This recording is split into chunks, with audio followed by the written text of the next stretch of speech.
이 세상의 마지막이 가까워질 때 과연 어떤 일이 일어날까요? 그때를 어떻게 준비하는 것이 지혜로운 것일까요?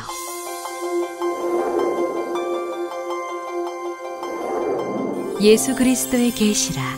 이는 하나님이 그에게 주사 반드시 속히 될 일을 그 종들에게 보이시려고 그 천사를 그 종 요한에게 보내어 지시하신 것이라.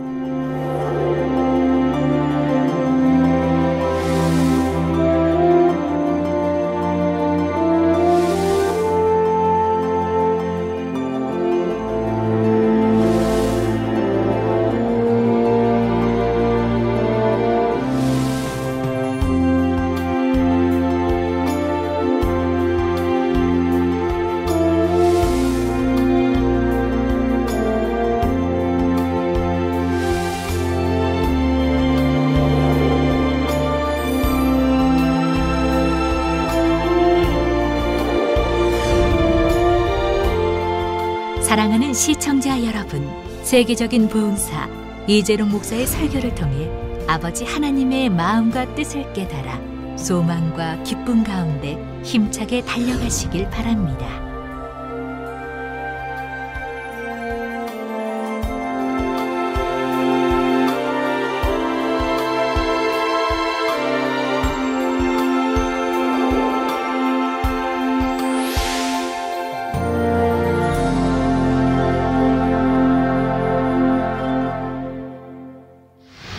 은혜 받으실 말씀은 요한계시록 13장 1절에서 4절 말씀입니다.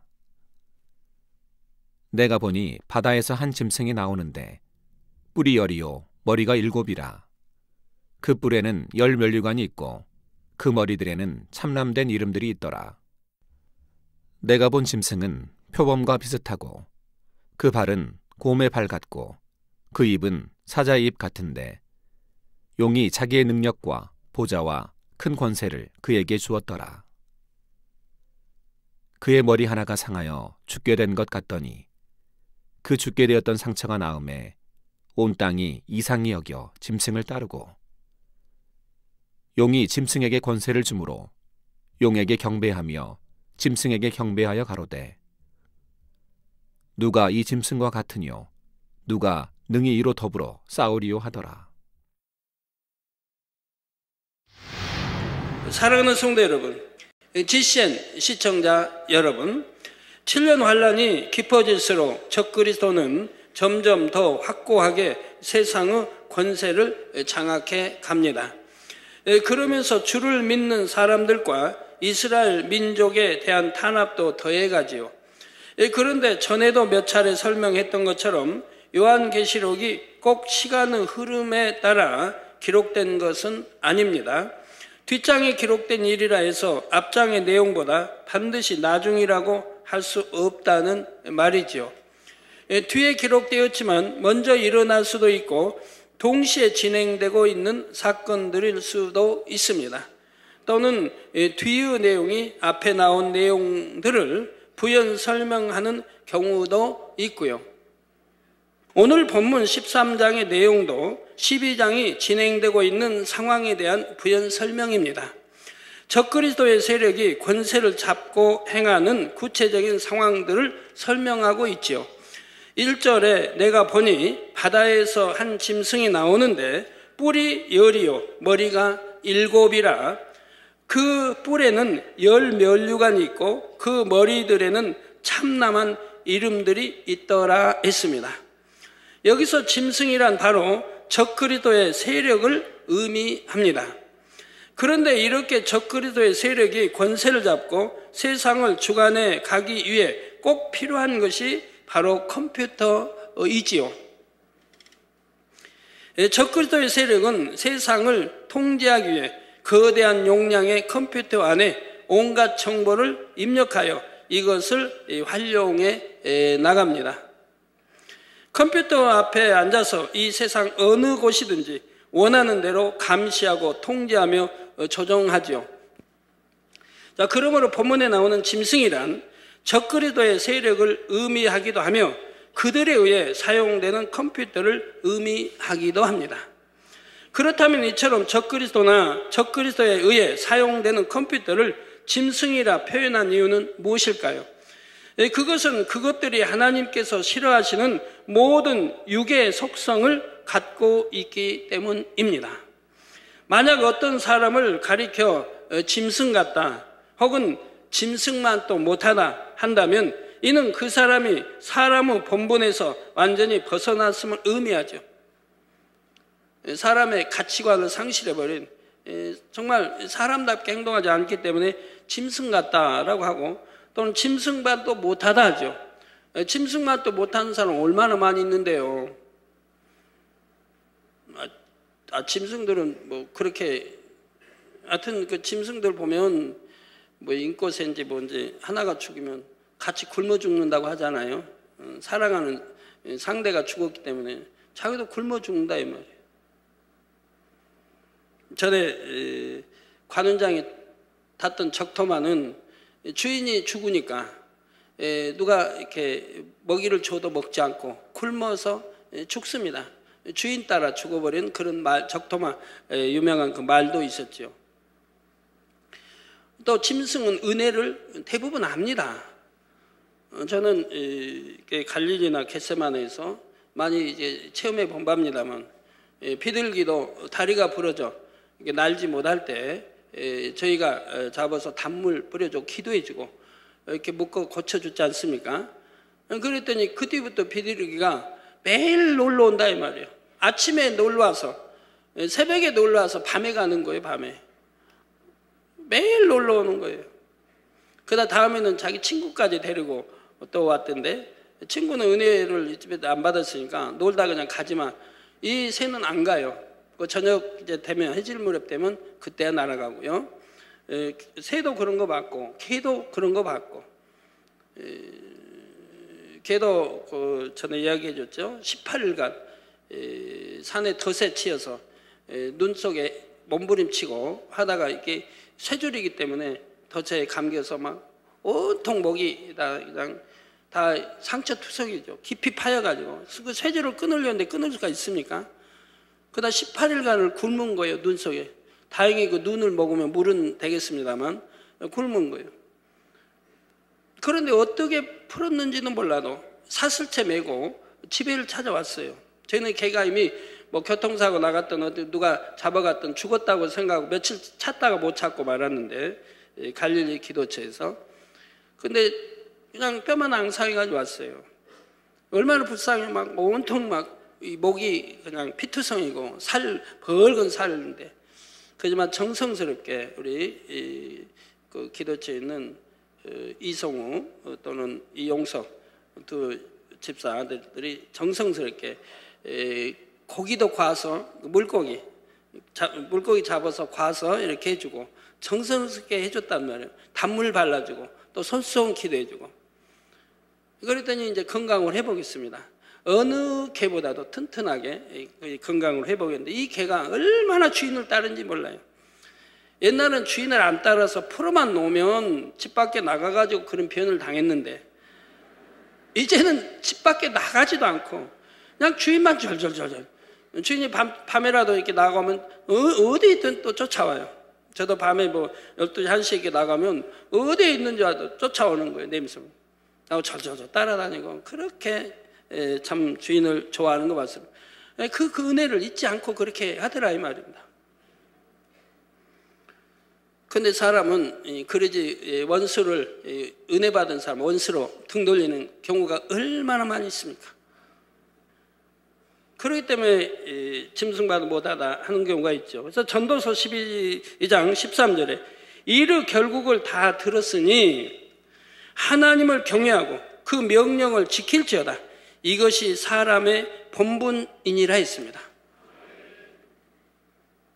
또 전도서에는 그런 말씀 나오죠.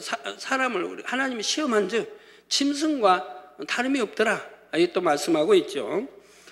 그래서 우리가 이 짐승이 되지 않으려면 하나님을 경외해야 되고 그 명령을 지켜야 되고, 이것이 사람의 본분이라 이 말입니다. 이게 선한 사람의 할 일이죠. 선한 사람이죠.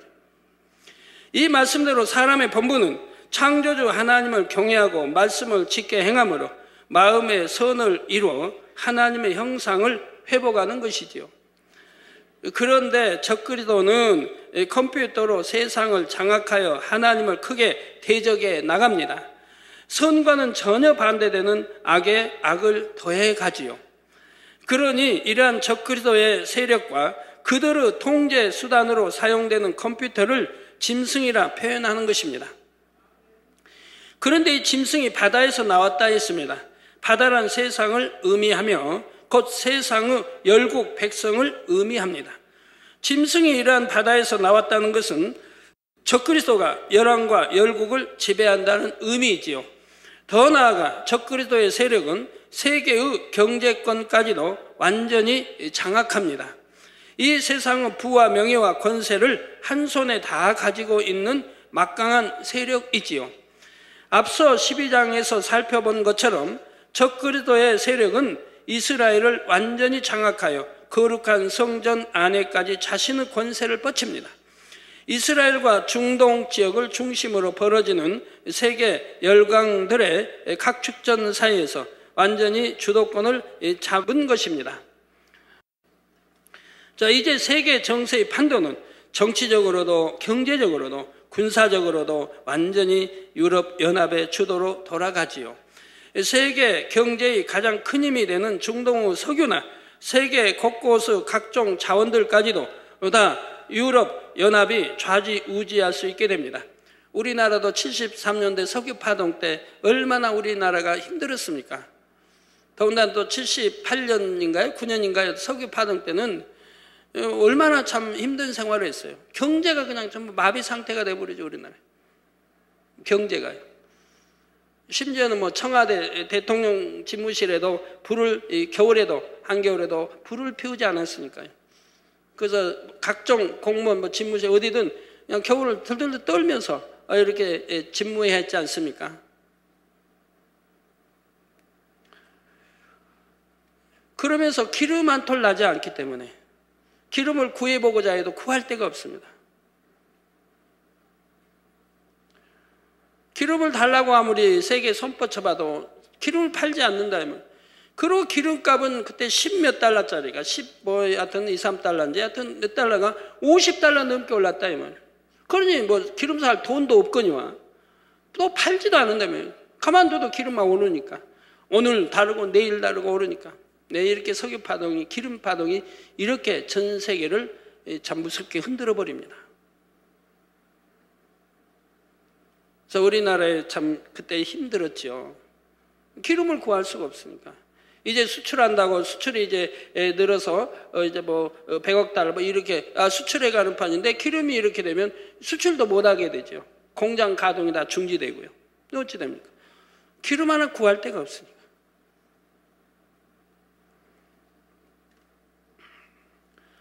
그는 하나님이 예배해 놓은 사람이 있어가지고 그에 의해서 자 일본으로 가는 기름을 우리나라 돌려가지고 배 선적에 그 얼마를 이렇게 해서 급한 대로 기름을 쓰게 된 거를 볼 수가 있고, 그 다음에 또 이렇게 해서 그 누굽니까? 필리핀에, 인도네시아에 그 나무들 배에서 우리나라에 공급하는 그 사장이 그런 역할을 감당을 그때 했습니다.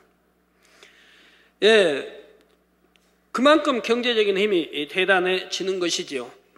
이처럼 경제적인 것을 다 쥐고 세계 정세를 주도해가는 적그리스도의 세력에 대해 바다에서 나왔다고 표현한 것입니다.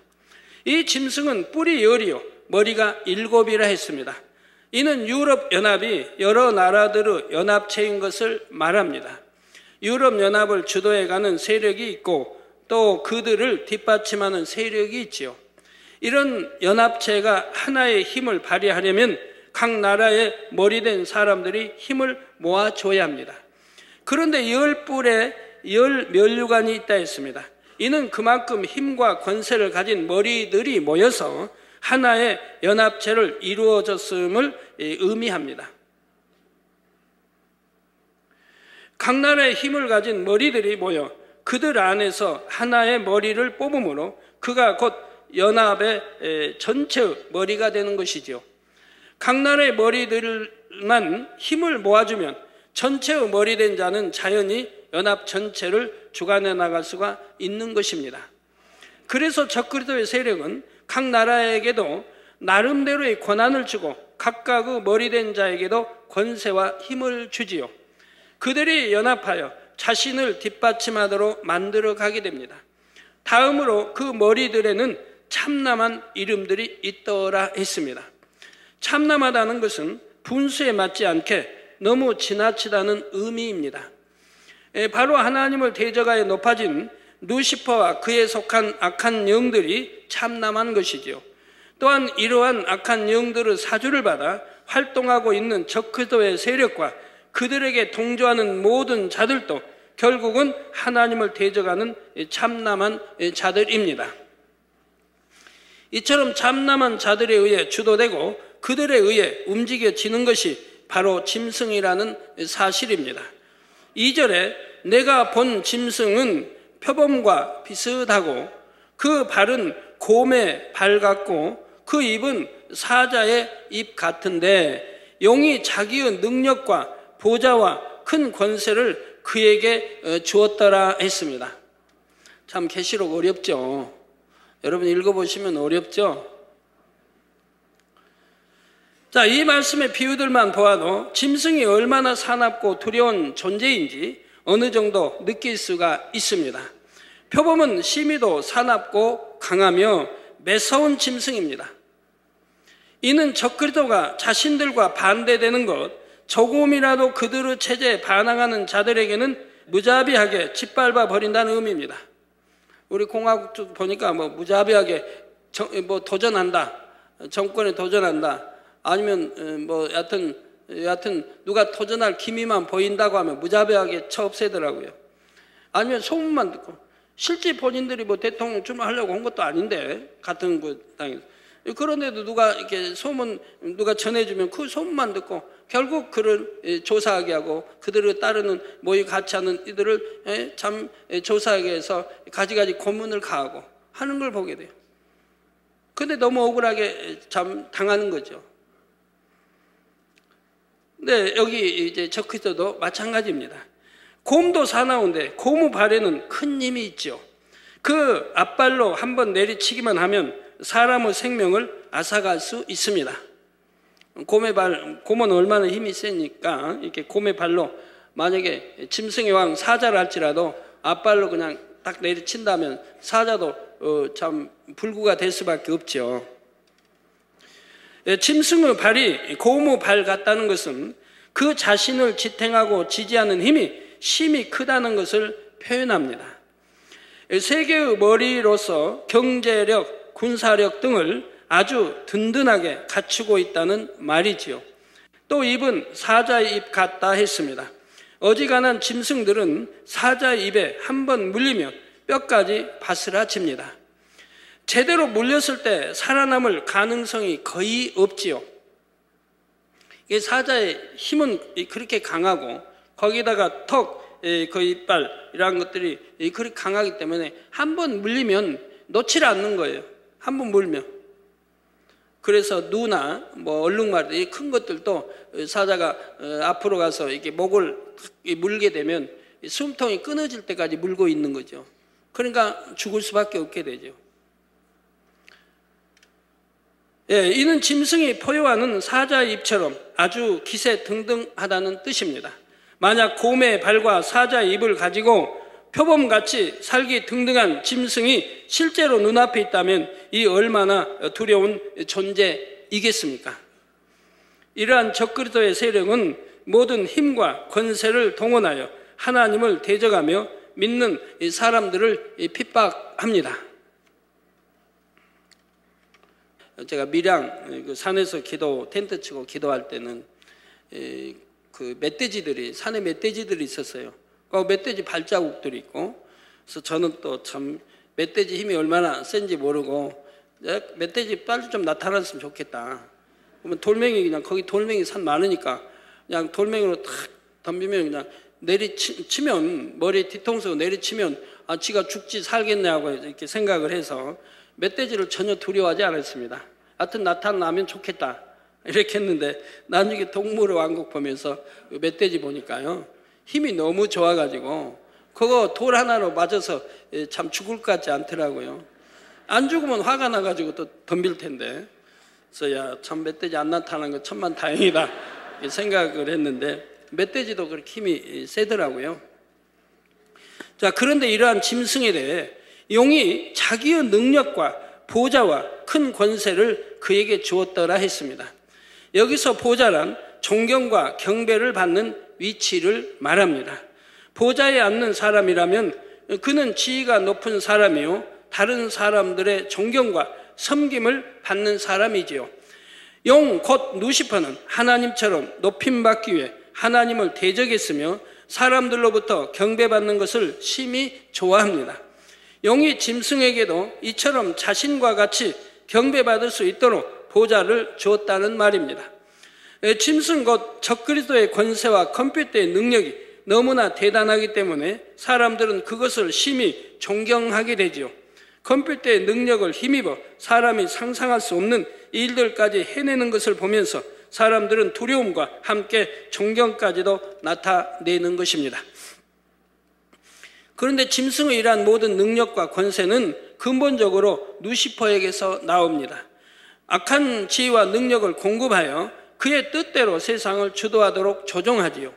7년 환란 중에 사람들은 점점 더 적그리스도와 그들이 통제하는 컴퓨터의 능력에 의지하게 됩니다.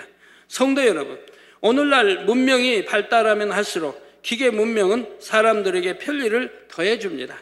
그러나 다른 측면에서 보면 이처럼 사람들이 점점 더 기계에 의존하는 것이 결국은 그것에게 얽매이고 종속된다는 의미이지요. 이러한 문명이 좋게 쓰일 때는 편리하지만 나쁘게 쓰일 때는 너무나 위협적인 것이 됩니다. 쉽게 한 가지 예를 들어서 요즘은 관공서나 기업 여러 단체들이 인터넷으로 연결되어 업무를 보는 경우가 많습니다. 그만큼 일 처리가 빠르고 정확해졌지만 반면에 만약 컴퓨터 시스템에 장애가 생기면 많은 기관들이 동시에 업무에 지장을 받습니다. 완전히 업무가 마비되어 버리는 경우도 있지요. 또한 예전에는 비록 능률은 떨어졌지만 사람의 힘으로 하는 분야들이 있었습니다. 그런데 이제는 그런 분야들도 기계 없이는 아무 일도 할 수 없게 된 경우가 많지요. 기계화되고 전산화될수록 편리함은 더해지지만 이는 다시 말하면 그러한 기계의 도움 없이는 아무것도 할 수 없는 세상이 되어 간다는 뜻입니다. 오늘날 계산력이 얼마나 뒤떨어집니까?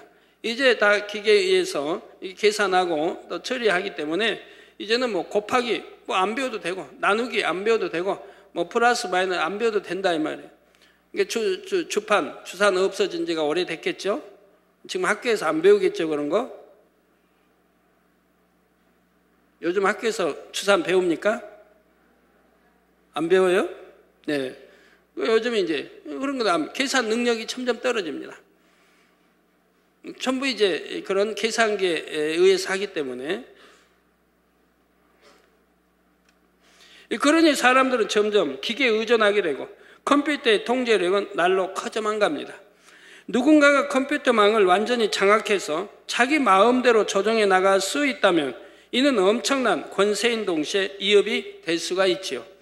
또 다른 예를 하나 들어보겠습니다. 요즘은 교통카드라는 것을 많이 씁니다. 그 중에는 전자칩이 장착되어 있어서 자신의 은행 계좌나 신용카드와 연결된 것이 있지요. 이런 카드를 사용하면 교통시설을 이용할 때 돈을 내지 않고 나중에 한 번에 요금을 정산할 수가 있습니다.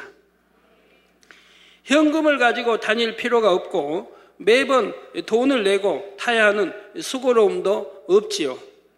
그런데 이런 교통카드를 사용한 경우 이용한 내역이 자료로 남게 됩니다. 그래야 나중에 한 번에 요금을 정산할 수가 있지요. 그러나 이는 다시 말해 카드를 쓴 사람의 행적이 고스란히 남아있게 된다는 뜻입니다. 몇 월, 며칠, 몇 시에 어디서 버스를 타서 어디서 내렸는지, 어디서 전철로 갈아타서 어디로 갔는지 이러한 것들을 환히 알 수가 있지요. 자, 만약 누군가의 이러한 자료들이 사람을 감시하는 수단으로 쓰인다면 어떨까요? 물론 오래전부터 이미 이러한 분야에 대해 우려하는 의견들이 꾸준히 제기되어 왔습니다. 그러나 지금의 추세는 점점 더 많은 사람들이 더 많은 분야에서 이러한 문명의 편리함을 이용해 가고 있습니다. 그런데 장차 7년 환란 때가 되어 전 세계의 모든 전산망과 사람 개개인에 대한 자료까지 적그리스도의 손안에 들어간다고 생각해 보십시오. 그들은 마음만 먹으면 무엇이나 할 수가 있습니다. 더욱이 그때가 되면 모든 사람들로 하여금 자신들이 통제할 수 있는 장치를 사용하게 됩니다. 우리 공화국 시절에도 보면 그런 게 나오더라고요. 어디에 모여서 무슨 모의를 했냐를 다 알고 있는 거예요. 뭐 정보부나 그 당시 정보부라고 하나요? 정보부였던가요? 정보부장은 다 알고 있는 거예요. 정보부. 어디 요정에 가서 무슨 대화했는까지 다 알고 있는 거예요. 그들이 무슨 대화를 했는까지. 이런 옛날 뭐 20년, 30년 전에도 그랬다 이 말이에요. 70년대, 80, 90, 100, 한 40년 전 일도. 혁명, 쿠데타 이런 것도 그런 정보를 수집할 수 있기 때문에 성공한 거고요. 어느 뭐 사단이든 어느 뭐 일군 뭐든 아니면 어디 뭐 보안사 어디 군대를 뭐 동원한다 하면 그걸 다 아는 거예요. 정보에 다 듣고 있는 거예요. 무슨 대화하는지 지령 지시하는지 다 가지고 사전에 그래가지고 막는 거죠.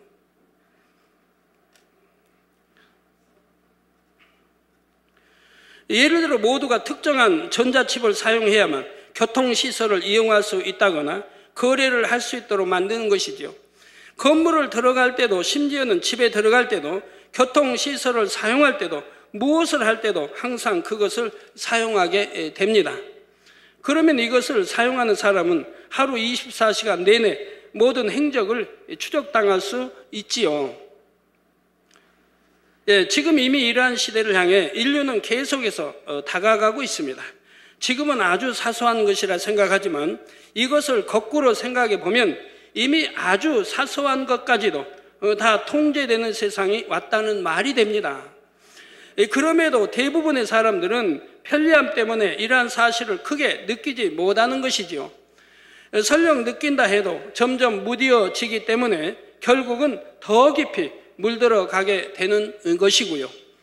이처럼 삶 속에서 작은 것 하나까지도 사람들은 점차 기계 문명에 의존하며 스스로 그 통제하에 들어가고 있습니다.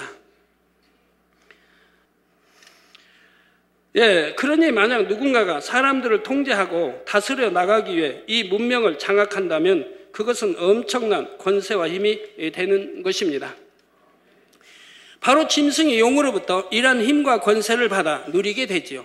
나중에 설명하겠지만 결국 666표라는 것도 이런 식으로 사람들의 모든 생활을 통제하고 장악해 나가기 위한 수단입니다. 그런데 이 짐승에게 기이한 일이 일어납니다. 3절에 그의 머리 하나가 상하여 죽게 된 것 같더니 그 죽게 되었던 상처가 나음에 온 땅이 이상히 여겨 짐승을 따르고 했죠. 그 머리 중에 하나가 상하고 그로 인해 죽을 정도의 큰 위기를 맞습니다. 그러다가 상처가 낫고 다시 살아나지요. 이를 본 사람들이 이상히 여기며 짐승을 따르게 됩니다. 자, 이것이 무슨 의미일까요? 유럽연합은 여러 나라의 머리들이 모여 하나의 대표자를 뽑는다 했습니다. 그리고 각각의 머리들은 능력에 따라 각 분야를 맡아 도와가지요. 그런데 이렇게 여러 나라가 모여서 일을 할 때 항상 의견이 하나로만 모아지는 것이 아닙니다. 일단 유익이 되니까 하나로 모이긴 하지만 그런 가운데에서도 항상 자기 나라에 자기에게 더 유익이 되는 것을 구해나가지요. 그러다 보니 힘이 비슷한 나라의 머리들 사이에는 견제와 다툼이 일어날 수 있습니다. 가령 가장 큰 힘을 가진 두 나라의 머리가 연합 전체의 머리가 되기 위해 경쟁을 한다고 합시다.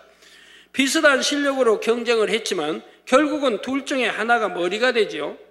그러면 나머지 하나는 그 밑에서 일해야 하는데 이때 마음에 불편함이 있는 것입니다. 전체 머리 된 사람에게 고분고분이 순종해 주지 않고 불평하거나 자꾸 제동을 걸므로 전체 의견이 분열되는 경우가 자꾸 생기지요. 이때 자연히 전체 머리 된 사람은 순종하지 않는 나라의 머리를 견제할 것입니다. 처음에는 말로 해보다가 안 되면 나중에는 힘으로라도 억지로 누르려 하지요. 그러면 결국 굽히고 따라야 합니다. 1대1로 겨루어보면 승산이 있을 수도 있지만 유럽연합 전체의 머리와 겨룰 수는 없기 때문이지요. 자기 때문에 유럽연합이 분열되었다는 비난을 감수해야 할 뿐만 아니라 유럽연합 전체로부터 외면당할 수도 있는 것입니다. 그래서 마음으로부터 완전히 굽히는 것은 아니지만 겉으로는 다시 화해의 손을 내밀며 굽히지요. 자칫 큰 위기를 맞을 수도 있었던 연합이 다시 제자리를 찾게 됩니다. 더욱 하나된 모습을 과시하며 단합된 힘과 권세를 자랑하지요. 본문에서는 바로 이러한 과정을 가리켜 머리 하나가 상하여 죽게 되었다가 다시 낫고 살아난다 표현하신 것입니다. 이렇게 유럽연합은 자기 유익을 쫓아 하나가 되어가고 큰 힘을 쌓아나갑니다. 절대적인 경제력과 군사력을 가진 세력으로 성장해 나가지요. 좀 힘이 있는 나라가 자기 유익을 쫓아 반발하고 잠시 분열되는 것 같아 보이다가도 결국은 자기 유익을 위해 전체로 모아질 수밖에 없는 것입니다. 이처럼 연합이 분열의 위기에 처한 듯 하다가도 다시금 연합된 힘을 발휘하고 그러면서 이전보다 더 강력해지지요.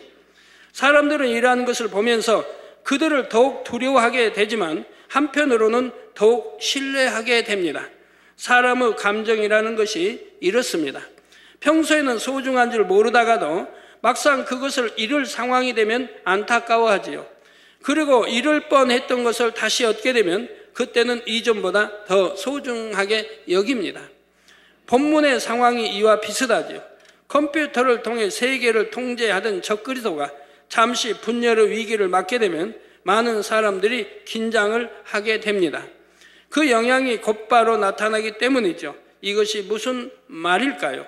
한 가지 예를 들어서 적그리스도의 세력이 세계 정세를 주도해 가면서 내세우는 명분이 바로 세계의 평화와 안정입니다. 질병 환란에 접어서면서 사람들의 삶은 너무나 피폐했지요. 극심한 자연재해들과 3차 대전의 여파로 환경도 엉망이고 경제도 정치도 온통 혼란에 빠집니다.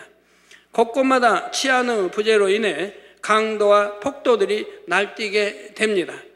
전기나 수도 등도 사용할 수 없어서 고통과 어지러움을 당하는 곳이 많지요. 그런데 적그리스도가 세계를 장악하고 나면 당장 겉으로 보여지는 현상은 점차 개선이 되어 갑니다. 예전보다 안정된 생활을 할 수가 있지요. 비록 점점 더 통제된 사회로 가게 되지만 적그리스도의 세력이 원하는 대로만 순종해 주면 이전보다는 훨씬 살기 편한 상황이 되는 것입니다. 물론 그리스도인들이나 자기들의 통제를 거부하는 사람들에게는 많은 압제와 핍박이 가해집니다. 하지만 순순히 통제를 받아들이는 대다수 사람들은 어느새 적그리스도의 통제에 익숙해져 가지요. 오히려 혼란을 잡아줄 강한 세력이 있어서 더 좋다고만 생각하는 사람들도 많습니다. 비록 배급을 받거나 엄격히 통제된 상황이라도 주어지는 양식이나마 받게 되니 그것을 다행으로 여기는 것이지요. 이처럼 그들의 머릿속에는 적그리스도의 영향이 이미 깊이 쇠뇌되어 자리 잡고 있는 것입니다. 바로 이러한 상황에 익숙해진 사람들은 유럽연합이 위기를 맞는 것을 보면 이제 앞으로 어떻게 하나 이런 불안과 염려가 생기게 되지요. 그런데 연합이 분열의 위기를 맞았다가 다시 든든하게 뭉치고 힘과 권세가 더 커지는 것을 볼 때 사람들은 안도하며 더욱 열렬히 추종하게 됩니다. 위기를 극복한 그들을 보면서 앞으로도 다시 분열되지 않을 것이라는 신뢰감을 더하게 되는 것이지요. 연합의 분열을 틈타 저항하려던 사람들도 그들이 다시 연합하는 것을 보면서 감히 저항할 엄두를 못 내게 되는 것이고요. 바로 이러한 상황을 본문에서는 온 땅이 이상하게 여겨 짐승을 따른다 표현하고 있습니다. 이처럼 적그리스도의 세력은 점점 더 절대적인 존재가 되어갑니다. 4절에 용이 짐승에게 권세를 주므로 용에게 경배하며 짐승에게 경배하여 가로되 누가 이 짐승과 같으뇨 누가 능히 이로 더불어 싸우리요 하더라 했지요. 짐승의 권세가 심히 크므로 능히 더불어 싸울 자가 없다는 것입니다. 앞에서도 설명한 것처럼 짐승이 가진 이 모든 권세는 결국 용이 주는 것입니다. 악한 사람들이 루시퍼의 사주를 받아 짐승으로서의 역할을 해나가는 것이지요. 그러므로 사람들이 짐승에게 굴복하며 따르는 것은 결국은 그 힘의 근본이 되는 루시퍼와 용을 경배하는 것과 같다는 사실입니다. 사람들은 이처럼 짐승에게 권세를 준 용에게 경배를 하게 되며 짐승에게도 충성을 내보이며 경배하지요. 이처럼 7년 환란 후반으로 갈수록 적그리스도의 세력은 더욱 막강한 힘과 권세를 누리며 세상을 주관해 갑니다. 그런 가운데 주를 믿는 사람들은 핍박을 견디며 신랄 같은 마지막 구원의 끈을 잡고자 하지요. 7년 환란 후반에 펼쳐질 적그리스도의 세력의 횡포와 정세에 대해 다음 시간에 계속해서 살펴보겠습니다. 결론을 말씀드립니다. 사랑하는 성도 여러분, 적그리스도의 세력이 세계 정세의 주도권을 잡아가기 시작할 때 이를 우려하는 사람들도 많습니다. 막강한 힘과 권세를 가진 적그리스도의 세력이 겉으로는 세계의 평화와 안정을 주장하지만 그 힘과 권세가 잘못 사용되면 어떤 끔찍한 결과를 가져올지를 알기 때문입니다. 그럼에도 사람들은 점점 적그리스도의 영향권 안으로 들어갑니다. 그들에게 협조하지 않으면 당장 눈앞에 펼쳐지는 상황 가운데서 온갖 불이익과 위협을 당하기 때문이지요. 이러면 안 되는 줄 알면서도 사람들은 자기의 유익을 위해 결국 적그리스도의 세력에게 협조해 갑니다. 우리나라 옛날 그 월남전에 우리나라에서 참전했는데 그 당시 세계 대부분이 외면했습니다. 그래서 참전을 대부분 안 했는데 우리나라는 참전했어요. 참전한 그 이유가 뭡니까? 그 많은 군인들이 죽어갈 텐데 싸워서 거기에 우리와 아무 상관이 없는 거기에 군대를 파견한다 이 말입니다. 근데 그 파견하는 그 내용들이 그거라 이 말이에요. 저 큰 나라에서 만약에 파병을 하는데 파병 안 한다면 뭐 미군을 철수하겠다 이런 위협이 있는 거죠. 그리고 경제 원조를 줄이겠다 아니면 뭐 철수하겠다 이런 위협을 이렇게 계속 가하니까 할 수 없이 굴한다 이 말은 그 세력이 어찌할 수 없으니까 그냥 굴하게 됩니다. 그래서 파병을 하게 되고 우리 월남전에 파병해서 젊은이들이 얼마나 많이 죽어갔습니까? 수천의 젊은이들이 죽어갔고 또 고엽제로 인해 고통받는 사람들이 얼마나 많이 있습니까?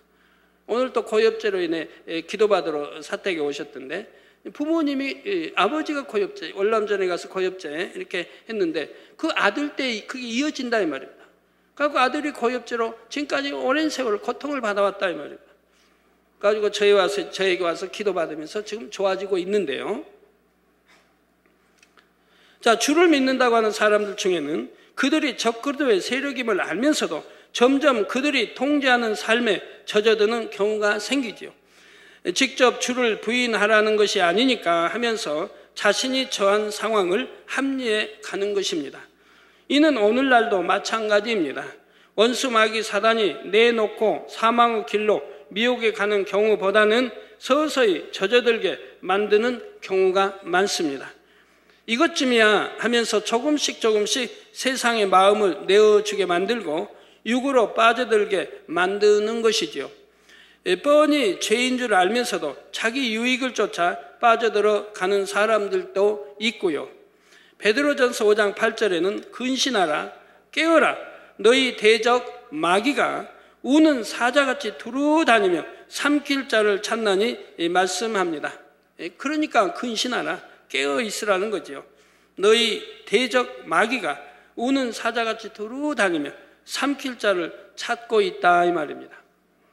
어둠에 거하는 사람, 육에 거하는 사람, 육체의 일을 행하는 사람, 비진리 가운데 행하는 사람, 세상 사랑하는 사람들을 찾고 다닌다 이 말입니다. 삼키기 위해서. 삼킨다니까 뭐 사자가 짐승을 삼키듯 그런 게 아니라요. 죄를 짓게 만들고 죄를 짓는 만큼 송사해서 거기에 대한 질병이든 사고든 가난이든 온갖 걸 다 준다면 가정의 화평을 깨버리고 온갖 걸 다 역사에 간다 이 말입니다. 자, 그렇다면 여러분에게는 혹여라도 원수 마귀 사단이 노릴 만한 틈은 없습니까? 아직도 하나님보다 더 사랑하는 무엇인가가 있거나 마음을 두고 있는 세상의 무언가가 있나요? 번번이 넘어가고 마는 결정적인 약점이 있습니까? 원수 마귀 사단은 바로 여러분 앞에 그것을 미끼로 던진다는 사실입니다. 그것도 조금씩 더 깊어지도록 말입니다. 이러한 원수 마귀 사단의 쾌계를 알아야 합니다.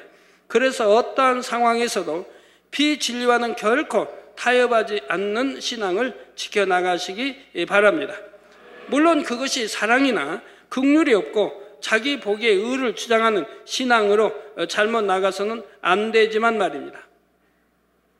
여성계 어떤 조에서 이렇게 인사 왔는데 그 조에 있는 한 분이 그런 간증을 해요. 그냥 남편이 너무 힘들게 하고 아내를 너무너무 그냥 오랫동안 힘들게 하고 또 뭐 자녀도 아들도 너무너무 힘들게 하고 엄마 말 뭐 듣지 않고 뭐 반항하고 아주 너무너무 힘들게 한대. 이래 봐도 안 되고 저래 봐도 안 되고 근데 진리가 이래 봐도 안 되고 저래 봐도 안 되나요? 진리는? 할 수 있거든요. 무슨 말이냐? 믿는 자에게 능치 못할 일 없다고 했는데 저 늘 단에서 나온 말씀을 듣는다 이 말이에요. 들어서 지식으로는 안다 이 말입니다. 근데 행함이 따르질 않는다 이 말이에요. 그러니까 늘 말로만 하고 그냥 불하고 화평이 깨지고 늘 한다. 그냥 속이 부글부글 끓고 얼마나 힘들겠어요. 자녀들도 아들도 막 빗나가고 노상 말 듣지 않은 엄마 대들고 하는데 또 남편이 핍박하고 너무너무 이제 힘든 그런 생활을 했다 이 말입니다. 진리는 들어서 아는데 내가 진리대로 하면 내가 이제 무릎 꿇고 잘못했다고 빌기만 하면 되겠는데 이런 걸 안다 이 말입니다. 지라는 거, 섬기라는 거, 낮아지라는 거 안다. 그런데 자존심이 용납 안 한다 이 말입니다. 자기의 의와 틀이 용납하지 않는다 이 말입니다. 그러고 다 남편 탓이고 아들 탓이지 자기 탓은 아니라 이 말입니다. 이 용납하는 게 진리를 늘 말씀을 들어서 알긴 아는데 행치를 못하고 그러니까 점점 더 힘들어지고 공고해지죠. 그러다가 어느 날은 꿈에 제가 나타나서 악수를 청하더래요. 악수를 청하는데 악수는 하긴 하는데 쌀쌀하게 돼야 돼요. 제가 쌀쌀하게 돼요. 찬바람이 싱 하고 지나가는 거죠. 꿈속에 제가. 그래서 이번에 꿈을 깨고 나서 이래서는 안 되겠다. 내가 정녕 무릎 꿇어야지. 그리고 자기 아드님 앞에 무릎 꿇었다는 거죠. 아들 앞에 무릎 꿇고 아들에게 모든 걸 내가 잘못했다. 너를 키워나가는 것도 내가 이래서 잘못했고 또 이것도 잘못, 이렇게 잘못하고 너의 마음을 상하게 한 것도 잘못하고 내가 이렇게 너에게 사랑 주지 못한 것도 잘못하고 이렇게 해서 네가 빗나간 것이고 얼마나 네가 힘들었겠느냐. 다음부터는 다시 그러지 않겠다. 내가 너무너무 너를 사랑하겠다. 앞으로는 이렇게 사랑만 주고 너를 사랑하겠다. 모든 지난 일들은 용서해다오 하고 눈물로 아들 앞에 회개를 했다는 거죠. 그랬더니 그때부터 아들이 돌이키더랍니다. 아들이 그때부터 돌이키고 그때부터 엄마에게 순종하고 지금은 너무 착한 아들이 됐대요.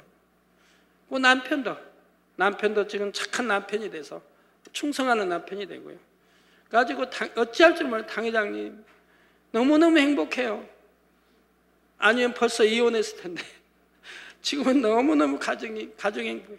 남편도 열심히 하고 아들도 변화돼서 너무 착한 아들이 되고 어머니 말씀에 순종자로, 이게 가정이 너무 화목하다는 거예요. 하고 너무너무 좋다는 거예요. 자기가 죽어지니까 자존심이 무했을 때 있습니까? 엄마가 자식 잘못 키웠으면 자식 앞에도 무릎 꿇고 회개해야 되는 거죠. 아버지도 마찬가지고요. 자존심이 어디 있어요? 뭐 자존심이 밥 먹여줘요? 정말 잘못을 중심에서 회개하고 돌이키면 상대의 마음을 움직일 수 있는 것이고 상대의 감정을 움직일 수 있는 거죠. 내 선함이 상대의 악을 깨트려 나갈 수 있는 겁니다. 독한 마음을 녹여나갈 수가 있는 겁니다. 이 진리는 아무리 들어도, 아무리 들고 알아도 행치 않으면 아무 소용이 없다. 그리고 기도에 응답이 되는 게 아니라, 행치 않으며 기도에도 응답이 되는 게 아니라 이 말입니다. 내가 하나님 말씀을 알면 마음의 세계가 이걸 행해서 영으로 일구고 그러면서 기도에 나가야 기도에 응답이 되는 거지, 머리로 아무리 안다고 해도 그리고 기도한다고 해도 응답되는 게 아니라 이 말이에요. 그래서 병들어 치료 못 받는 사람, 아직도 가난해서 부유치 못한, 모든 게 다 그러죠. 또 늘 어떤 재앙이나 시험이나 환난이나 어려움이 늘 겹쳐오는 사람, 아니면 자녀들이 빗나가고 또는 남편이 빗나가고 여러 아내가 빗나가고 여러 문제들이 다 자기에게 있다는 걸 알아야 돼요. 자기는 진리 말씀을 알면 진리 말씀대로 정령이 낮아지고 섬기고 자기 유익을 구체하냐면 선으로 영으로 이렇게 들어가면, 그러며 기도하면 그 기도가 하나하나 응답이 되어지는 것이라 이 말입니다. 하나님 말씀은 절대적이기 때문에요. 성령님의 인도하신 가운데 늘 바른 길로 나아가는 여러분이 되시기를 우리 주 예수 그리스도의 이름으로 축원합니다. 말씀 상고하시면서 통성으로 다 같이 기도하시겠습니다. 할렐루야. 주님, 은혜와 사랑에 감사를 드립니다. 아버지, 오늘도 들은 말씀이 믿음이 되고 생명이 되게 축복에 주옵소서. 아버지, 계시록 강의를 하고 있습니다. 또 마지막 때 앞으로 되어질 7년 환란의 일들에 대해 아버지 설명하고 있습니다. 아버지, 참으로 마지막 때를 잘 준비하고 신부단장 잘해서 우리 모든 성도님들 새 예루살렘에 들어갈 수 있게 하시고 못해도 3천층에 들어갈 수 있도록 축복해 주시기를 원합니다. 주여, 감사합니다. 우리 주 예수 그리스도 이름으로 기도합니다. 아멘.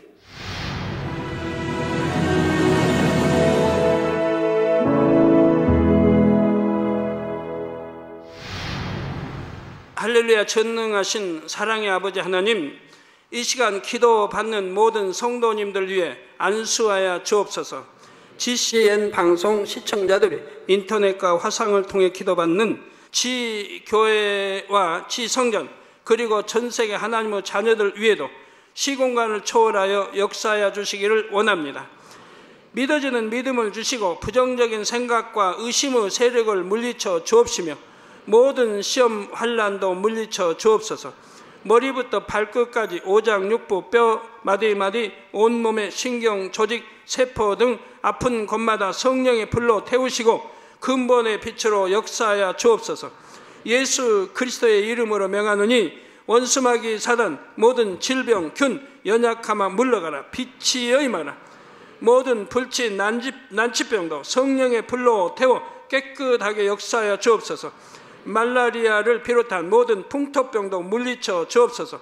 깨끗함을 입을지어다. 감기, 기침, 열, 몸살, 독감 등 각종 유행성 질병도 다 물러가라. 어떠한 유행성 질병 균도 틈타지 않게 지켜 주옵소서. 위암, 폐암, 간암, 유방암, 자궁암, 대장암, 피부암 등 각종 암과 에이즈, 백혈병, 뇌졸중, 고혈압, 저혈압, 심장병, 폐병, 위장병, 당뇨, 부인병, 피부병, 갑상선 질환과 모든 염증도 깨끗게 하여 주옵소서. 소아마비, 중풍, 관절염, 디스크도 온전케 하여 주옵소서. 요통, 두통, 신경통을 비롯한 모든 통증은 사라질지어다. 간질, 자폐증, 우울증, 조울증, 노이로제 등 모든 정신질환도 물러가라. 모든 마비된 것도 풀어지고 일어나 걷고 뛸지어다. 눈도 잘 보이게 하옵시고 귀도 잘 들리게 하여 주옵소서. 소경은 눈을 뜨고 기머거리는 들으며 벙어리는 말할지어다. 각종 사고 후유증도 깨끗게 하시고 부러진 뼈도 붙여 주옵소서. 화상 입은 것도 온전케 하옵소서. 화기야 물러가라. 열도 물러가라. 아버지 흉터도 나지 않게 역사해 주시기를 원합니다. 마약을 비롯하여 각종 약물과 독극물 중독도 깨끗함을 입을지어다. 죽은 신경과 세포가 살아나며 죽은 자도 살아나게 하여 주옵소서. 잉태의 축복도 주시기를 원합니다. 잉태 축복을 받으라. 예수 그리스도의 이름으로 명하느니 원수마귀 사단아, 하늘 공중 곳에 잡은 악의 영들아 물러가라. 그의 사자들도 물러갈지니라. 이 땅의 악한 영, 더러운 영, 거짓되고 간사한 영, 이간질하고 미혹하는 모든 어둠들은 물러가라. 모든 흉악의 결박을 풀고 어둠아 물러가라. 빛이여 임하라. 아버지 하나님, 부르짖어 기도할 수 있는 능력을 주시고 죄를 버리고 성결될 수 있는 능력을 주옵소서. 영혼이 잘됨같이 범사에 잘되게 하시고 가정의 복음화도 이루어 주시기를 원합니다. 한 주간도 모든 사고와 재앙으로부터 지켜주시고 불통이 없는 형통한 삶을 살 수 있도록 축복해 주옵소서. 성령의 불담으로 천군 천사와 주님의 불꽃 같은 눈동자로 모든 하나님의 자녀들과 가정, 일터, 사업들을 지켜주시기를 원합니다. 학생들에게 지와 명철을 더하시고 공부도 할 수 있는 뜨거운 마음과 열정도 더하여 주옵소서. 마음과 생각을 세상에 빼앗기지 않도록 지키시고 하나님을 뜨겁게 사랑하는 학생들로 축복하여 주옵소서. 하나님의 자녀들이 먹으나 마시나 입으나 무엇을 하든지 하나님 앞에 영광 돌리는 삶이 되게 축복하여 주시기를 원합니다. 나는 하나님을 만났노라, 체험했노라, 응답 받았노라, 축복 받았노라, 간증하는 입술이 되게 역사하여 주옵소서. 아버지 하나님 감사합니다. 홀로 영광 받으옵소서. 우리 주 예수 그리스도의 이름으로 기도하옵나이다. 아멘.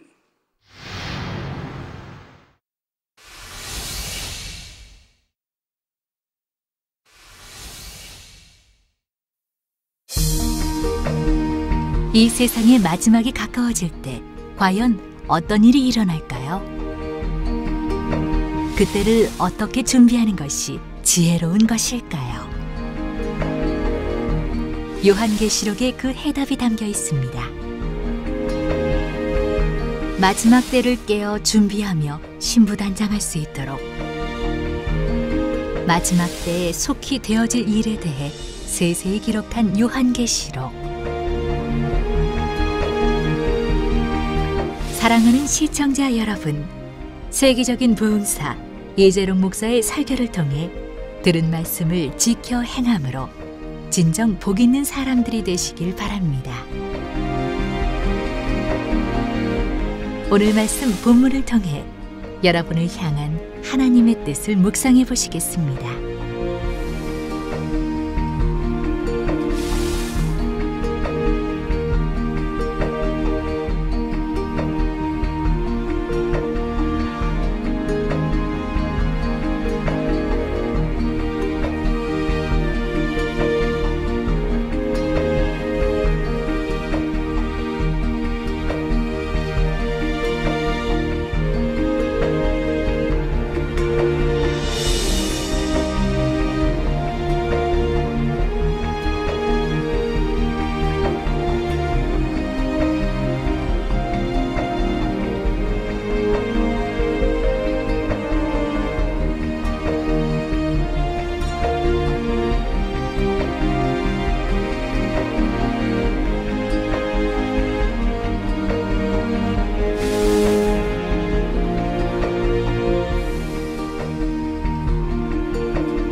7년 환란이 깊어질수록 적그리스도는 점점 더 확고하게 세상의 권세를 장악해 갑니다. 그런데 이렇게 적그리스도의 세력이 권세를 잡고 세상을 주관해 가기 위해 꼭 필요한 것이 바로 컴퓨터이지요. 그렇다면 이처럼 적그리스도나 적그리스도에 의해 사용되는 컴퓨터를 짐승이라 표현한 이유는 무엇일까요? 그것은 그것들이 하나님께서 싫어하시는 모든 육의 속성을 갖고 있기 때문입니다. 짐승이 이러한 바다에서 나왔다는 것은 적그리스도가 열왕과 열국을 지배한다는 의미이지요. 더 나아가 적그리스도의 세력은 세계의 경제권까지도 완전히 장악합니다. 그런데 열 뿔에 열 면류관이 있다 했습니다. 이는 그만큼 힘과 권세를 가진 머리들이 모여서 하나의 연합체를 이루어졌음을 의미합니다. 그런데 짐승의 이러한 모든 능력과 권세는 근본적으로 루시퍼에게서 나옵니다. 악한 지혜와 능력을 공급하여 그의 뜻대로 세상을 주도하도록 조종하지요. 장차 7년 환란 때가 되어 전 세계의 모든 전산망과 사람 개개인에 대한 자료까지 적그리스도의 손안에 들어간다고 생각해 보십시오. 그들은 마음만 먹으면 무엇이나 할 수가 있습니다. 더욱이 그때가 되면 모든 사람들로 하여금 자신들이 통제할 수 있는 장치를 사용하게 됩니다. 결국 666표라는 것도 이런 식으로 사람들의 모든 생활을 통제하고 장악해 나가기 위한 수단입니다. 그리스도인들이나 자기들의 통제를 거부하는 사람들에게는 많은 압제와 핍박이 가해집니다. 하지만 순순히 통제를 받아들이는 대다수 사람들은 어느새 적그리스도의 통제에 익숙해져 가지요.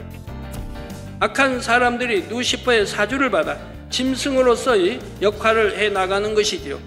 그러므로 사람들이 짐승에게 굴복하며 따르는 것은 결국은 그 힘의 근본이 되는 루시퍼와 영을 경배하는 것과 같다는 사실입니다. 원수 마귀 사단이 내놓고 사망의 길로 미혹에 가는 경우보다는 서서히 젖어들게 만드는 경우가 많습니다. 이러한 원수 마귀 사단의 쾌계를 알아야 합니다.